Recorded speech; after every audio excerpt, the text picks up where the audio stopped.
Il existe une seule phrase, et personne ne sait vraiment d'où elle vient. On l'attribue à un homme qui s'appelait Hermès Trismégiste. 3 fois grand, c'est ce que veut dire Trismégiste. Mais cet homme n'a peut-être jamais existé, pas au sens où tu existes, toi, maintenant, avec un corps, une adresse, une date de naissance. Hermès Trismégiste est peut-être un nom qu'on a posé sur quelque chose de plus ancien que n'importe quel nom. Un masque, un relais, une façon de transmettre une idée en lui donnant un visage pour qu'elle traverse le temps. Et l'idée a traversé le temps. La phrase dit ceci: « Ce qui est en haut est comme ce qui est en bas ». 7 mots, peut-être 8 selon la traduction. Et ces quelques mots ont obsédé des générations entières de penseurs pendant plus de 2000 ans. Des philosophes, des alchimistes, des mathématiciens, des mystiques, des physiciens. Des gens qui ne se connaissaient pas, qui ne parlaient pas la même langue, qui vivaient à des siècles d'écart, et qui sont tous, d'une façon ou d'une autre, tombés sur cette même idée. Et ces mots continuent de résonner. Ce soir, je veux qu'on suive cette phrase. Pas comme une leçon, pas comme un exposé, comme une piste. Parce que je crois que cette phrase dit quelque chose que tu sais déjà, quelque part en toi, même si tu ne l'as jamais formulée comme ça. Et je crois que si tu écoutes ce soir, c'est peut-être parce que tu cherches ce quelque chose, ou parce qu'il te cherche. Le texte d'où vient cette phrase s'appelle la table d'émeraude, tabula smaragdina en latin. On dit qu'il a été gravé sur une tablette de pierre verte, d'émeraude donc, et qu'il contenait les secrets de l'univers en quelques lignes à peine. Le texte complet tient sur une page, moins qu'une page, et pourtant des bibliothèques entières ont été écrites pour tenter de le comprendre. Le problème, c'est qu'on ne sait pas quand il a été écrit. On ne sait pas où. On ne sait pas par qui. Certains historiens pensent qu'il date du 6e ou 7e siècle de notre ère, rédigé en arabe dans les cercles de pensée de l'époque. D'autres croient que le texte arabe n'est qu'une copie d'un original grec bien plus ancien, peut-être du 2e ou 3e siècle. D'autres encore, et c'est là que les choses deviennent étranges, pensent que le texte remonte à une tradition orale si ancienne qu'on ne peut pas la dater, qu'il porte la trace d'un savoir qui circulait déjà avant l'écriture elle-même. On ne tranchera probablement jamais. Et d'une certaine façon, ce mystère sur l'origine fait partie du message. Un texte qui parle de correspondance entre le haut et le bas, entre le visible et l'invisible, et dont l'origine elle-même est invisible. Il y a quelque chose de cohérent là-dedans, non? Ce qui est certain, c'est que le texte a voyagé. Il est passé des cercles hermétiques grecs aux traducteurs arabes, des traducteurs arabes aux alchimistes médiévaux, des alchimistes médiévaux aux philosophes de la Renaissance, et de là il a continué à se propager, sous des formes différentes, jusqu'à aujourd'hui. Chaque époque a lu la même phrase, et chaque époque y a trouvé autre chose. Il faut comprendre ce que voulait dire « correspondance » pour les premiers penseurs hermétiques. Ce n'était pas une métaphore poétique, ce n'était pas une façon de dire que les choses se ressemblent vaguement, c'était un principe structurel. L'idée que l'univers fonctionne selon un même schéma à toutes les échelles, que ce qui organise le mouvement des astres organise aussi le mouvement du sang dans tes veines, que la structure du tout se retrouve dans chaque partie et que chaque partie contient, d'une certaine façon, le tout. C'est une idée qui donne le vertige si on la prend au sérieux.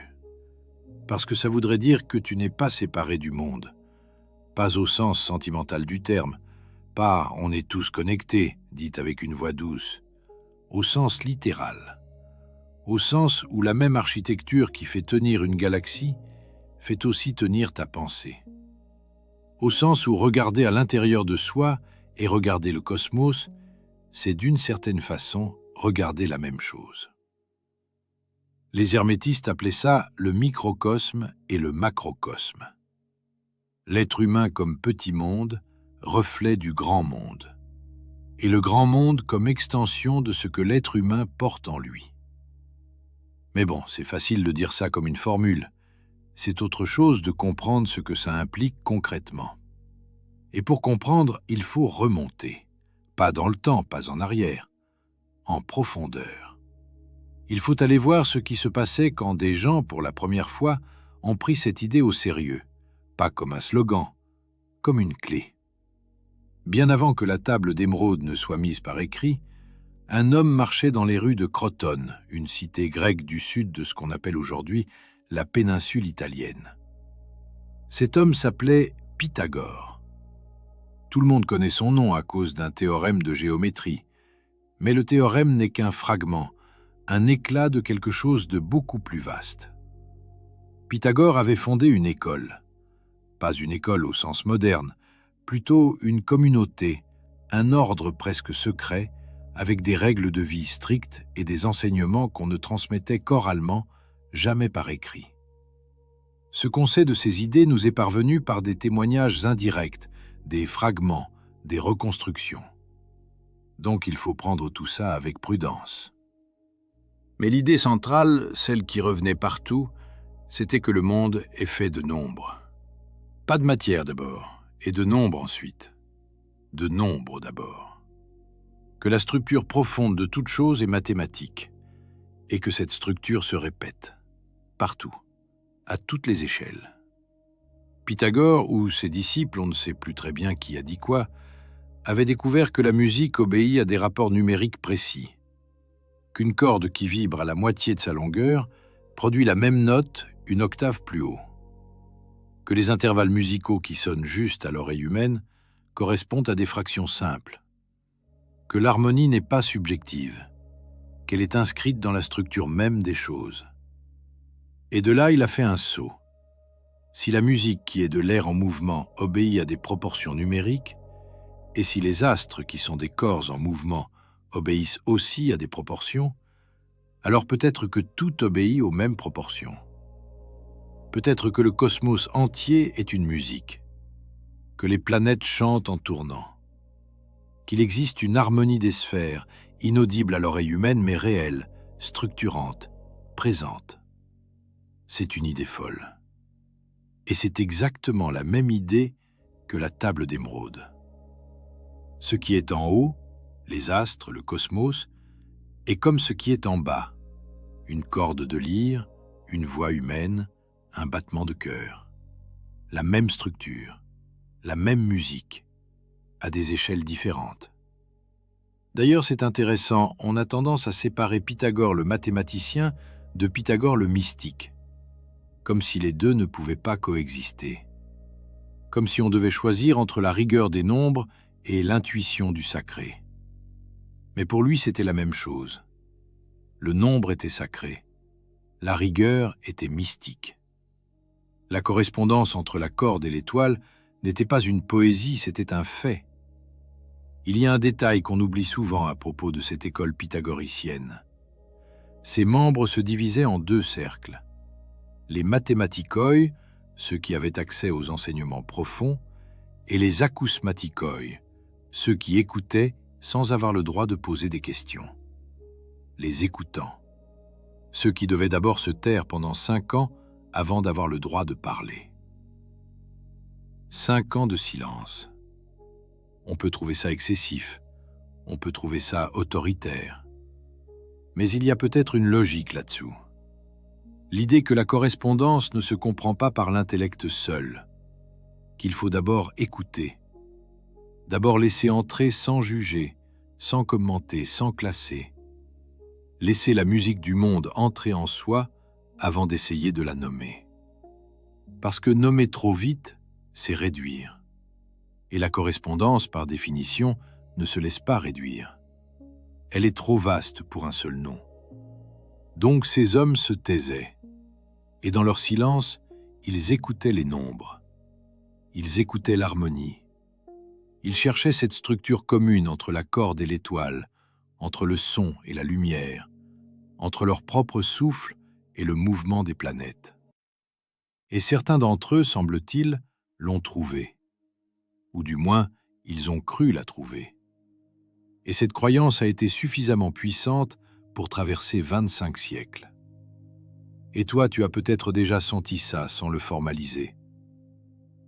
Ce moment où quelque chose de très petit te donne soudainement accès à quelque chose de très grand. Un détail qui ouvre un gouffre. Un geste minuscule qui résonne bien au-delà de ce qu'il devrait résonner. Comme si la petite chose et la grande chose étaient faites du même tissu, pliées différemment mais identiques dans leur matière. Tu l'as senti, même si tu n'avais pas les mots. Dans un coucher de soleil qui t'a serré la gorge sans raison, dans un silence entre deux personnes qui contenaient plus que tout ce qu'elles auraient pu se dire. Dans cette sensation étrange parfois que quelque chose de plus grand que toi te traverse et que ce quelque chose et toi, vous n'êtes pas si différents. Quelque chose en toi sait que les échelles communiquent, que le minuscule et l'immense se parlent, que ta vie intérieure et le mouvement du monde partagent d'une grammaire commune, même si personne ne t'a jamais appris à la lire. Et c'est peut-être pour ça que certaines nuits, en regardant le ciel, tu as ressenti quelque chose que tu n'as jamais su nommer. Pas de la peur, pas de l'émerveillement, même si c'était proche. Plutôt une sorte de reconnaissance, comme si ce que tu voyais là-haut, tu le connaissais déjà. Comme si les distances astronomiques et la distance entre toi et toi-même étaient d'une certaine façon la même distance. Mais passons. Je veux continuer à tirer le fil. Au IIIe siècle de notre ère, dans la ville d'Alexandrie, un courant de pensée rassemblait des textes qu'on attribuait à Hermès Trismégiste. On les appelle les textes hermétiques, et le plus connu d'entre eux, le Poimandresse, raconte quelque chose de fascinant. Il raconte que l'homme a été créé à l'image du cosmos, pas comme une petite copie imparfaite, comme un miroir. C'est-à-dire que tout ce qui existe dans l'univers existe aussi, sous une forme condensée, dans l'être humain. Les astres, les éléments, les forces, les cycles, tout. L'homme contient le monde. Et en retour, le monde contient l'homme. L'univers porte en lui quelque chose qui ressemble à une conscience, à une intériorité, même si on ne peut pas la nommer facilement. Certains hermétistes disaient que l'univers a été créé pour se connaître lui-même, et que l'homme est l'organe par lequel cette connaissance advient. C'est la correspondance encore, formulée autrement, avec d'autres mots, dans une autre époque. Mais la même structure, le haut et le bas qui se reflètent, l'intérieur et l'extérieur qui se répondent. Ce qui est fascinant, c'est que cette idée n'a pas été inventée une seule fois puis transmise en ligne droite. Elle a ressurgi, spontanément, dans des endroits et des époques qui n'avaient aucun contact entre eux. Comme si l'idée elle-même cherchait à se dire, encore et encore, à travers des bouches différentes. Plotin, le philosophe néoplatonicien, au IIIe siècle lui aussi, développait une pensée qui disait à peu près ceci. L'âme individuelle n'est pas séparée de l'âme du monde. Elle en est une expression locale. Ce qui se passe en toi se passe aussi dans le tout, et ce qui se passe dans le tout se passe aussi en toi. Pas par analogie, par nature. Tu n'es pas une partie isolée de l'univers, tu en es une contraction complète. Enfin, c'est une jolie formule, mais c'est surtout une reformulation exacte de la correspondance hermétique. Le tout dans la partie, le haut dans le bas, l'immense dans le minuscule. Et ce qui frappe, c'est la confiance absolue avec laquelle ces penseurs affirmaient quelque chose qu'ils ne pouvaient pas prouver au sens moderne du terme. Ils ne disaient pas « peut-être que l'homme reflète le cosmos », ils disaient « l'homme est le cosmos », avec une certitude qui venait de l'intérieur, pas de l'expérimentation. Comme si la preuve était dans la perception elle-même. C'est troublant. Et c'est aussi ce qui rend ces textes si difficiles à lire pour un esprit moderne.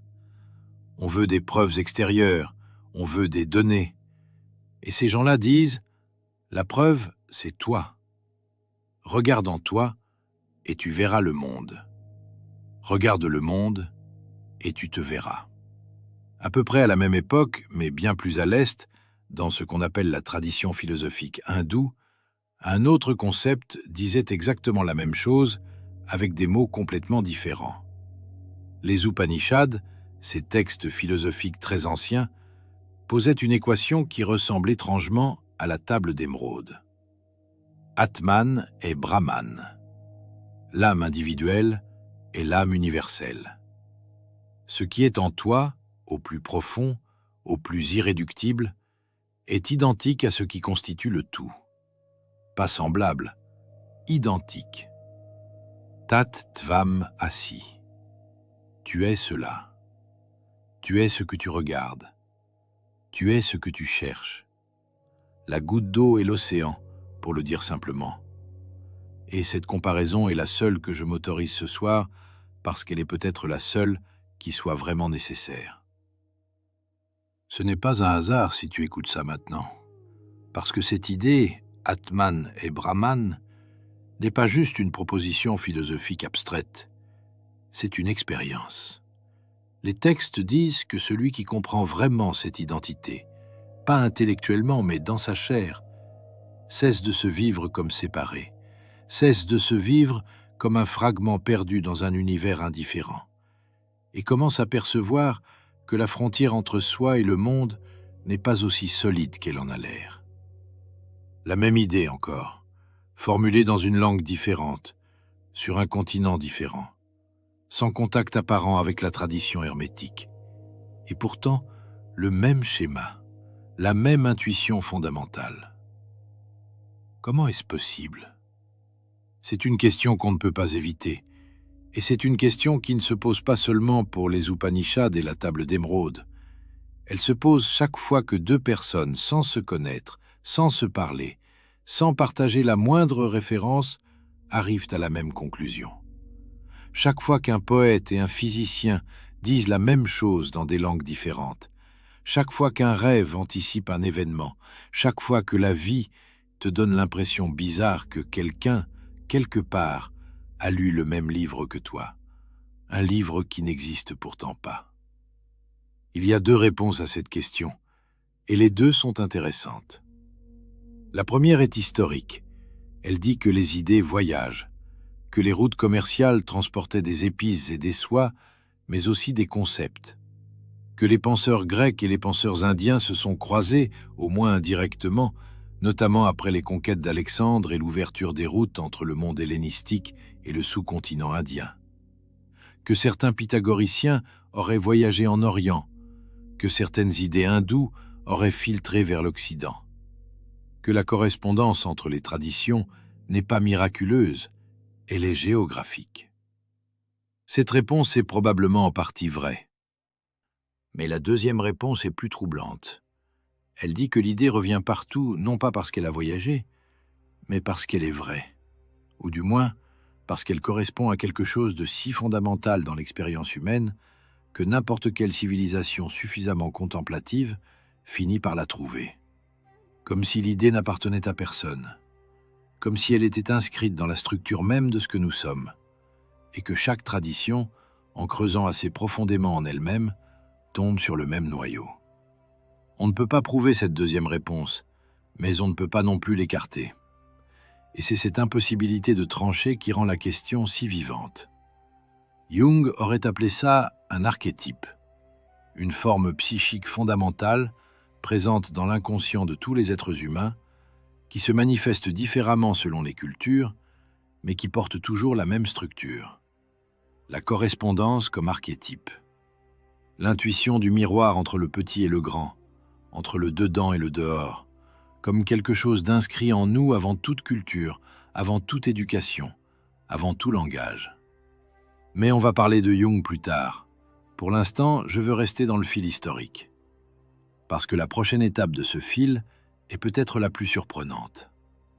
Au Moyen Âge, en Europe, la table d'émeraude est devenue le texte fondateur de l'alchimie.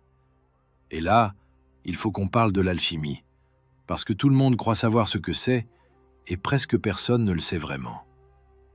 L'image populaire de l'alchimiste, c'est un vieillard penché sur un creuset, essayant de transformer le plomb en or. Et c'est vrai, certains alchimistes faisaient ça. Ils travaillaient la matière, ils chauffaient, ils mélangeaient, il distillait. Mais ce que la plupart des gens ignorent, c'est que pour l'alchimiste sérieux, la transformation du plomb en or n'était pas le but. C'était une métaphore.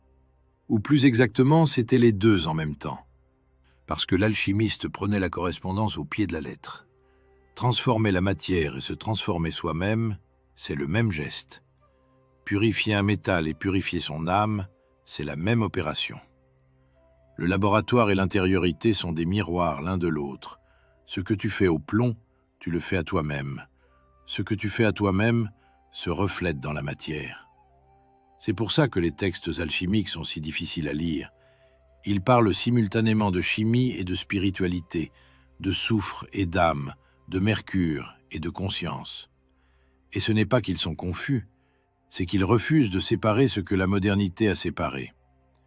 Pour eux, la frontière entre l'objectif et le subjectif, entre le monde extérieur et le monde intérieur, cette frontière n'existait pas. Ou plutôt, elle existait, mais elle était poreuse, traversable dans les deux sens.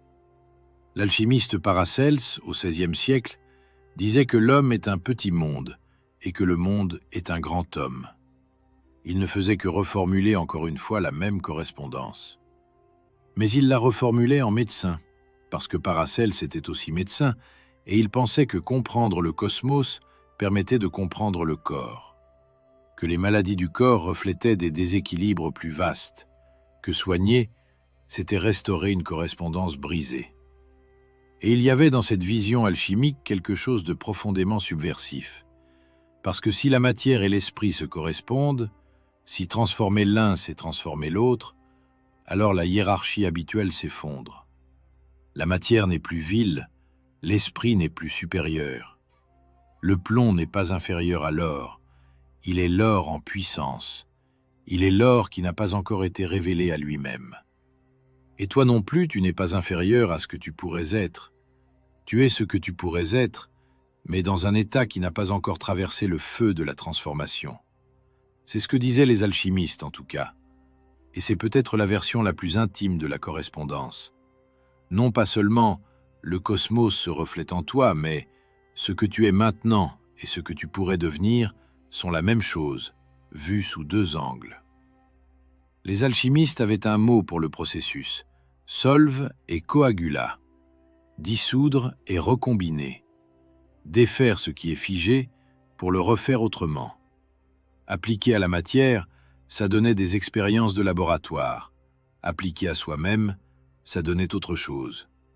Quelque chose qui ressemble à ce qu'on traverse dans les moments de crise, quand tout ce qu'on croyait être se défait et que quelque chose de nouveau, qu'on ne connaissait pas, commence lentement à prendre forme.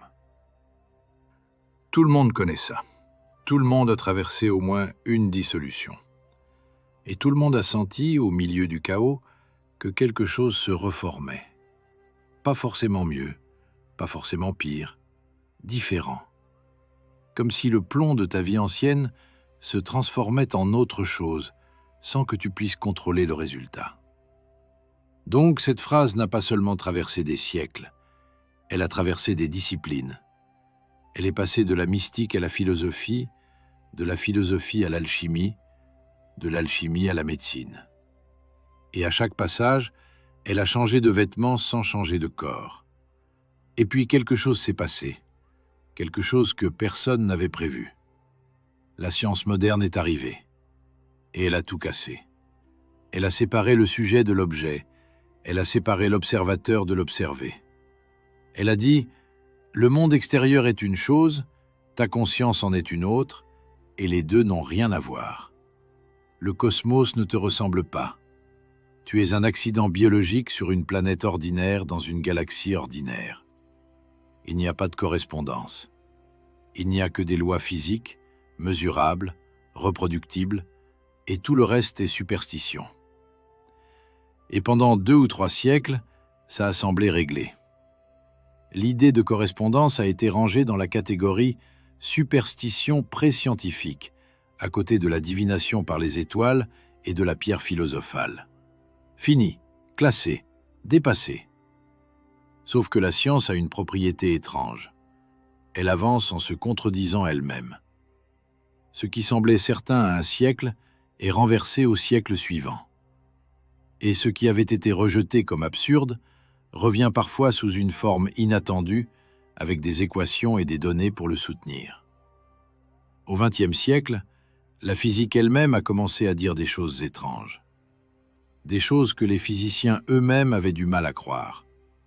La mécanique quantique a découvert que l'observateur affecte ce qu'il observe, que le fait de mesurer une particule change son comportement, que la frontière entre le sujet et l'objet, celle que la science moderne avait si soigneusement construite, n'était peut-être pas aussi solide qu'on le pensait. Niels Bohr, l'un des fondateurs de la physique quantique, portait sur son blason un symbole du yin et du yang, le symbole taoïste de la complémentarité des opposés. Quand on lui a demandé pourquoi, il a dit quelque chose qui revenait à « contraria sunt complementa ». Les contraires sont complémentaires. Le grand et le petit, l'intérieur et l'extérieur ne sont pas des opposés, ils sont des aspects d'une même réalité. Et puis, il y a eu les fractales. Benoît Mandelbrot, dans les années 1970, a montré que la nature se structure en motifs qui se répètent à toutes les échelles. La branche d'un arbre ressemble à l'arbre entier. Le réseau de rivières vu du ciel ressemble au réseau de veines dans un poumon. La côte d'un pays, vue de loin, a la même forme que la côte vue de près. L'autosimilarité, c'est le nom technique, mais c'est exactement la correspondance hermétique traduite en mathématiques. La correspondance hermétique traduite en équation, littéralement, géométriquement, mesurable. Je ne dis pas que les hermétistes avaient raison au sens où ils l'entendaient. Je ne dis pas que les fractales prouvent la table d'émeraude. Ce serait aller trop vite, trop loin. Mais je dis que la même intuition, le même schéma, le même pressentiment que le tout se reflète dans la partie et la partie dans le tout, cette intuition continue de refaire surface, sous des noms différents, avec des outils différents, dans des contextes radicalement différents, comme si l'idée elle-même était fractale. D'ailleurs, et là je fais une parenthèse, mais elle me semble importante, il y a un domaine où l'autosimilarité est encore plus frappante, et c'est la biologie. L'ADN. Chaque cellule de ton corps contient la totalité de l'information génétique nécessaire pour construire ton corps entier. Pas une partie de l'information, la totalité. Chaque cellule est un hologramme de toi. Chaque fragment contient le plan du tout. Et ton corps lui-même, dans sa structure, reproduit des schémas qu'on retrouve partout dans la nature. La ramification de tes bronches ressemble à la ramification d'un arbre. La spirale de ton oreille interne ressemble à la spirale d'une galaxie. Le réseau de tes neurones ressemble à la structure à grande échelle de l'univers observable, ces filaments de matière qui relient les galaxies entre elles. Des chercheurs ont comparé des images du réseau neuronal humain et du réseau cosmique de matière noire. La ressemblance est troublante. Deux systèmes qui n'ont rien à voir l'un avec l'autre, séparés par des ordres de grandeur inconcevables et qui partagent la même architecture, le même motif, la même forme. Et cette fois, ce ne sont pas des mystiques qui le disent, ce sont des microscopes et des télescopes. Et puis, il y a l'hologramme. L'hologramme, c'est cette technologie qui permet de stocker une image en 3 dimensions sur une surface en 2 dimensions. Mais la propriété la plus étrange de l'hologramme, ce n'est pas ça. C'est que si tu coupes un hologramme en 2, chaque morceau contient encore l'image entière. Moins nette, mais entière. Tu peux couper encore, et chaque fragment contient le tout. Dans les années 1980, un physicien nommé David Bohm a proposé que l'univers lui-même fonctionnait comme un hologramme, que la totalité de l'information de l'univers était contenue dans chacune de ses parties, que la séparation entre les choses n'était qu'apparente et que sous la surface, tout était un. Il appelait ça l'ordre impliqué, par opposition à l'ordre déplié que nos sens perçoivent. Certains physiciens ont pris cette idée au sérieux, d'autres l'ont rejetée. Le débat n'est pas clos. Mais ce qui est frappant, c'est la formulation. la totalité contenue dans chaque partie, le tout reflété dans le fragment, la correspondance encore dans la bouche d'un physicien. Encore. Il y a quelque chose d'étrange dans cette répétition, quelque chose qui mérite qu'on s'y arrête. Pourquoi cette idée revient-elle toujours ? Pourquoi des traditions qui ne se connaissent pas, des époques qui ne se parlent pas, des disciplines qui se méfient les unes des autres, finissent-elles toutes par retrouver le même schéma ? On pourrait dire que c'est une coïncidence, que l'esprit humain a tendance à chercher des motifs partout, même là où il n'y en a pas, que la correspondance n'est pas dans le monde, mais dans notre façon de le regarder. Et c'est possible. C'est une explication valable. Mais il y a une autre possibilité. Et si l'idée revenait parce qu'elle décrit quelque chose de réel, pas au sens d'une vérité mystique qu'il faudrait accepter les yeux fermés, au sens d'une structure, d'un schéma qui se retrouve effectivement à plusieurs niveaux de la réalité et que chaque tradition, chaque discipline, chaque époque perçoit à travers ses propres lunettes. Peut-être que la correspondance n'est ni une superstition, ni une certitude. Peut-être qu'elle est une question, la plus ancienne question, celle que chaque génération pose à sa façon, avec ses outils, avec son langage, et à laquelle personne n'a jamais complètement répondu. Il y a encore un chaînon dans cette histoire, et c'est Carl Jung. Jung, au XXe siècle, a proposé l'existence d'un inconscient collectif. Pas l'inconscient personnel de Freud, celui qui contient tes souvenirs refoulés et tes traumatismes d'enfance. Un inconscient plus profond, partagé par tous les êtres humains, qui contient des motifs archaïques, des archétypes, des formes qui reviennent dans les mythes, les rêves et les symboles de toutes les cultures. Jung avait lu les textes hermétiques. Il avait étudié l'alchimie de très près. Et il pensait que les alchimistes, sans le savoir, avaient décrit des processus psychologiques, que la transformation du plomb en or était une métaphore de l'individuation, ce processus par lequel une personne intègre ses parts d'ombre pour devenir plus complètement elle-même. Que le laboratoire alchimique était un miroir de la psyché, la conscience et l'inconscient comme deux miroirs face à face. Ce qui se passe dans tes rêves reflète ce qui se passe dans ta vie éveillée. Ce qui se passe dans ta vie éveillée crée la matière de tes rêves. Les deux niveaux se correspondent. Et Jung a ajouté quelque chose. Il a introduit le concept de synchronicité. L'idée que parfois, un événement intérieur, une pensée, un rêve, une intuition, et un événement extérieur, une rencontre, un fait, un hasard, se produisent en même temps, sans lien causal apparent, mais avec un sens commun. Comme si l'intérieur et l'extérieur n'étaient pas aussi séparés qu'on le croit. Comme si, dans certains moments, la correspondance entre les deux devenait visible. Jung ne disait pas que c'était prouvé. Il disait que c'était un phénomène qui méritait d'être observé. Et il a passé des années à l'observer, à le documenter, à essayer de le comprendre sans le réduire ni à la science, ni à la magie. Donc là aussi, la même idée, le même schéma, habillé en psychologie cette fois, mais reconnaissable. Et c'est là qu'on commence à comprendre pourquoi cette idée ne meurt jamais. Elle ne meurt pas parce qu'elle n'est pas attachée à une seule discipline, à une seule culture, à un seul langage.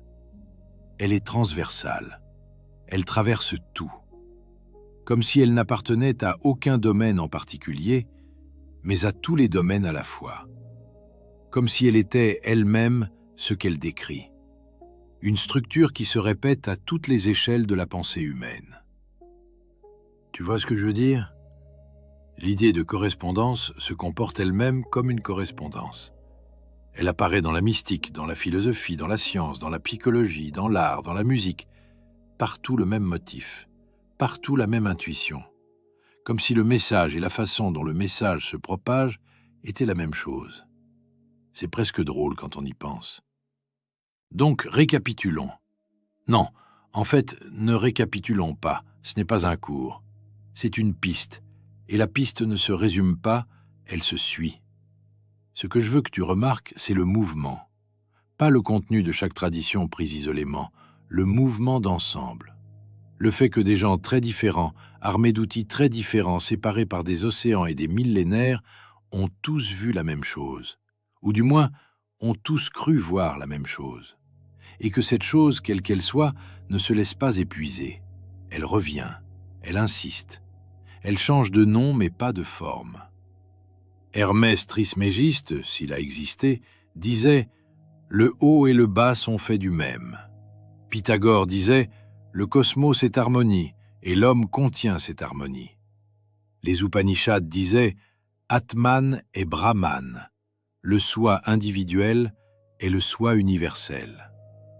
Plotin disait « L'âme individuelle est un miroir de l'âme du monde, et l'âme du monde se reconnaît dans chaque âme individuelle. » Les alchimistes disaient « Transformer la matière, c'est se transformer soi-même. » Mandelbrot disait « Les motifs se répètent à toutes les échelles. » Bohm disait « Chaque partie contient le tout. » Jung disait « L'intérieur et l'extérieur se correspondent. » Des mots différents, la même architecture, comment ne pas se poser la question? Et d'ailleurs, est-ce que tu remarques quelque chose? Chacun de ces penseurs croyait dire quelque chose de nouveau. Pythagore ne savait pas qu'il formulait la même idée que les Upanishads. Plotin ne pensait pas reformuler Pythagore. Mandelbrot n'avait pas la table d'émeraude sur son bureau. Enfin, peut-être que si, qui sait. Chacun croyait découvrir quelque chose. Et chacun redécouvrait la même chose. C'est exactement le comportement d'une correspondance.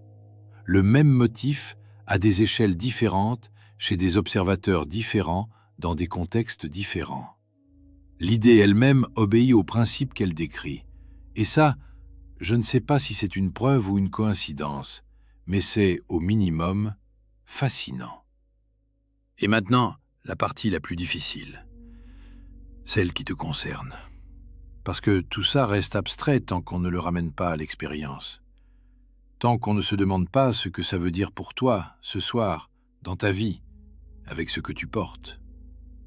Si le principe de correspondance est vrai, même partiellement, même métaphoriquement, alors ça veut dire que ce qui se passe en toi se reflète dans ce qui se passe autour de toi. Pas au sens magique, pas au sens où penser positif attirerait des choses positives. Ce n'est pas ce que dit la correspondance, et ce n'est pas ce que je dis. Mais au sens où ta façon de percevoir le monde, ta façon de lire les événements, ta façon de réagir à ce qui t'arrive, tout ça est structuré par quelque chose d'intérieur que tu ne vois pas toujours. Et inversement, ce qui t'arrive à l'extérieur, les situations qui reviennent, les types de personnes que tu attires, les schémas qui se répètent dans ta vie, tout ça dit quelque chose sur ce qui se passe à l'intérieur. Non pas parce que l'univers te parle, quoique certains le croient, mais parce que tu filtres, tu sélectionnes, tu interprètes. Et ce filtre, cette sélection, cette interprétation, c'est ta structure intérieure qui les produit. C'est-à-dire que le monde que tu perçois et le toi qui perçoit ce monde sont faits de la même étoffe. Ils se correspondent. Non pas comme une superstition, mais comme un fait de perception. Ce que tu es colore ce que tu vois, et ce que tu vois te révèle ce que tu es. Tu l'as peut-être déjà remarqué dans ces moments où ta vie extérieure semblait refléter exactement ton état intérieur. Des périodes de chaos intérieur où tout semblait s'effondrer autour de toi en même temps. Des périodes de clarté où les choses tombaient en place sans que tu comprennes pourquoi. Et tu t'es demandé, est-ce que c'est moi qui crée ça ou est-ce que ça arrive indépendamment de moi? La correspondance suggère que la question est mal posée, que le moi et le ça ne sont pas aussi séparés qu'ils en ont l'air, que la frontière entre ce qui vient de toi et ce qui vient du monde est plus floue que ce que la raison voudrait croire. Tu sais ce qui est étrange? C'est que le corps le sait déjà. Le corps n'a jamais séparé l'intérieur de l'extérieur. Ton corps réagit au monde avant que ta conscience n'ait le temps de formuler une pensée. Ton cœur accélère avant que tu comprennes ce qui t'effraie. Tes muscles se tendent avant que tu saches pourquoi tu es en colère. Ton estomac se noue avant que tu réalises que quelque chose ne va pas dans cette situation. Le corps est en correspondance permanente avec le monde. Il ne fait pas la distinction entre ce qui vient de l'intérieur et ce qui vient de l'extérieur. Pour lui, c'est la même chose. Le stress que tu portes en toi et la pression que le monde exerce sur toi, ton corps les traite de la même façon, avec les mêmes hormones, les mêmes réactions, les mêmes douleurs parfois. Les médecines anciennes, presque toutes, partaient de ce principe, que le corps est un paysage, que ces maladies correspondent à des déséquilibres plus vastes, pas seulement internes, mais relationnels, environnementaux, parfois cosmiques. On peut trouver ça excessif, on peut trouver ça naïf. Mais la médecine moderne, elle-même, commence à reconnaître que le corps et l'esprit ne sont pas séparés, que le stress chronique produit des maladies physiques, que l'isolement social affecte l'immunité, que la qualité de tes relations influence ta longévité autant que ton alimentation. L'esprit, la conscience, la vie relationnelle d'un côté, le corps, les cellules, les organes de l'autre. Et les deux se répondent, non pas au sens mystique cette fois, au sens médical, au sens biologique, au sens le plus littéral et le plus mesurable. Le corps a toujours su ce que l'esprit met des siècles à redécouvrir. Il y a une solitude dans cette idée, parce que si le monde que je perçois est coloré par ce que je suis, alors je ne vois jamais le monde tel qu'il est. Je ne vois que ma version du monde, ma correspondance personnelle entre l'intérieur et l'extérieur. Et cette version est différente de la tienne et de celle de n'importe qui d'autre. Mais il y a aussi, dans cette idée, quelque chose d'immensément libérateur. Parce que si le monde que tu perçois te correspond, alors le comprendre, c'est te comprendre. Et te comprendre, c'est changer ta façon de percevoir le monde. Non pas en forçant les choses, non pas en te racontant des histoires rassurantes, mais en regardant honnêtement ce que ta vie reflète de toi, ce que tes répétitions disent de tes structures profondes, ce que tes attirances et tes aversions révèlent de ce que tu portes sans le savoir. L'alchimiste disait « Travaille la matière et tu te travailles toi-même ». Peut-être que c'est vrai aussi dans l'autre sens. Travaille sur toi-même et tu travailles d'une certaine façon le monde autour de toi. Pas par magie, par perception, parce que ce que tu deviens change ce que tu es capable de voir. Il y a une chose qu'on n'a pas encore dite et qui mérite d'être dite. La correspondance a aussi un versant sombre, un versant dangereux même. Parce que prise au premier degré, sans nuance, sans prudence, elle peut devenir une forme de pensée magique. L'idée que l'univers t'envoie des messages, que tout est signe, que chaque coïncidence est un signal destiné personnellement à toi. Cette dérive existe. Elle a toujours existé, et elle transforme une intuition profonde en superstition. Les hermétistes sérieux le savaient. C'est pour ça que leurs textes étaient voilés, codés, réservés à ceux qui avaient traversé des années de formation. Pas par élitisme, par prudence. Parce qu'une idée aussi puissante, mal comprise, peut rendre fou. L'idée que tout se correspond peut devenir l'idée que tout est relié à moi, que je suis le centre d'un réseau de signes, que l'univers me parle personnellement. Et ça, ce n'est plus de la correspondance, c'est du narcissisme cosmique. La vraie correspondance, celle que les traditions décrivent, est exactement l'inverse. Elle ne dit pas que tu es le centre, elle dit que le centre est partout, que chaque point est le centre, que la structure se retrouve en chaque lieu parce qu'elle est universelle, pas parce que tu es spécial. C'est une forme d'humilité, paradoxalement. Tu contiens le tout, oui. Mais le tout ne te concerne pas plus qu'il ne concerne n'importe quoi d'autre. Le brin d'herbe aussi contient le tout. La pierre aussi. L'insecte aussi. Donc, quand je dis que ta vie intérieure correspond à ce qui se passe autour de toi, Je ne dis pas que l'univers conspire en ta faveur. Je dis que tu fais partie d'une structure, et que cette structure se reflète à toutes les échelles, y compris la tienne. Ce n'est pas la même chose, et la différence est essentielle. Je veux revenir à la table d'émeraude une dernière fois. Le texte complet ne dit pas seulement « ce qui est en haut est comme ce qui est en bas ». Il dit aussi « pour accomplir les miracles d'une seule chose ». C'est-à-dire que la correspondance n'est pas une observation passive. Elle pointe vers quelque chose, vers une unité sous-jacente, vers l'idée que le haut et le bas ne sont pas deux choses qui se ressemblent, mais une seule chose qui se manifeste de deux façons. Une seule chose. C'est peut-être la partie la plus radicale du message, et c'est peut-être pour ça que l'idée revient sans cesse. Pas parce que les traditions se copient, mais parce que quiconque regarde assez longtemps, assez profondément, dans n'importe quelle direction, finit par apercevoir cette unité. L'apercevoir seulement, pas la saisir, pas la posséder, pas la prouver, l'apercevoir. Comme on aperçoit une forme dans le brouillard, qui disparaît quand on essaie de la fixer. Les mystiques de toutes les traditions ont décrit cette expérience. Ce moment où la séparation entre soi et le monde semble se dissoudre. Où le haut et le bas ne sont plus distincts. Où la correspondance cesse d'être un concept et devient une perception directe. Certains appellent ça l'éveil, d'autres l'extase, d'autres la gnose. D'autres n'ont pas de mots pour ça. Et puis le moment passe. La séparation revient. Le haut redevient le haut et le bas redevient le bas.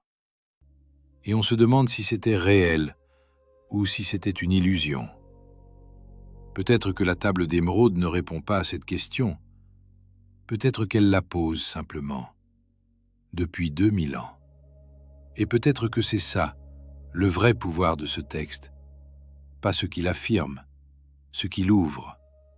Parce qu'une affirmation, on peut l'accepter ou la rejeter. Mais une question bien posée, on ne peut pas s'en défaire. Elle reste.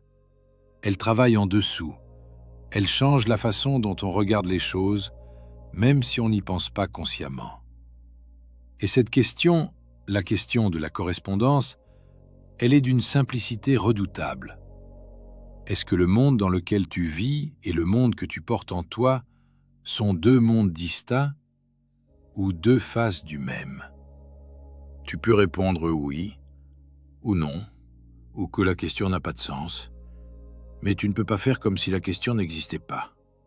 Parce que chaque fois que tu observes une coïncidence troublante, chaque fois que ton corps sait quelque chose avant ton esprit, chaque fois qu'un rêve semble commenter ta vie éveillée avec une précision gênante, la question revient, toute seule, sans qu'on invite. Il y a un dernier détail, un tout petit détail, mais c'est souvent dans les petits détails que se cachent les choses les plus émouvantes. Parmi tous les gens qui ont lu la table d'émeraude au fil des siècles, aucun ne pouvait vérifier ce qu'elle disait. Les hermétistes grecs n'avaient pas de microscope, les alchimistes médiévaux n'avaient pas de télescope, les néo-platoniciens n'avaient pas de scanners cérébraux, ils ne pouvaient pas mesurer les fractales, ils ne pouvaient pas observer les particules quantiques. Ils n'avaient rien de tout ça. Et pourtant ils ont vu quelque chose de suffisamment réel pour qu'ils y consacrent leur vie, pour qu'ils écrivent des textes qui nous parviennent encore, pour qu'ils transmettent cette idée d'une génération à l'autre avec une urgence qui ne s'explique pas si ce qu'ils avaient vu n'était qu'une fantaisie. Ils ont perçu un schéma qui, des siècles plus tard, serait confirmé, au moins partiellement, au moins métaphoriquement, par des outils qu'ils n'auraient pas pu imaginer. Comment ont-ils fait? Peut-être que la correspondance ne se découvre pas seulement avec des instruments. Peut-être qu'elle se découvre aussi avec ce seul instrument que chaque être humain possède, l'attention. L'attention portée à soi-même et au monde en même temps. L'attention qui ne sépare pas l'intérieur de l'extérieur.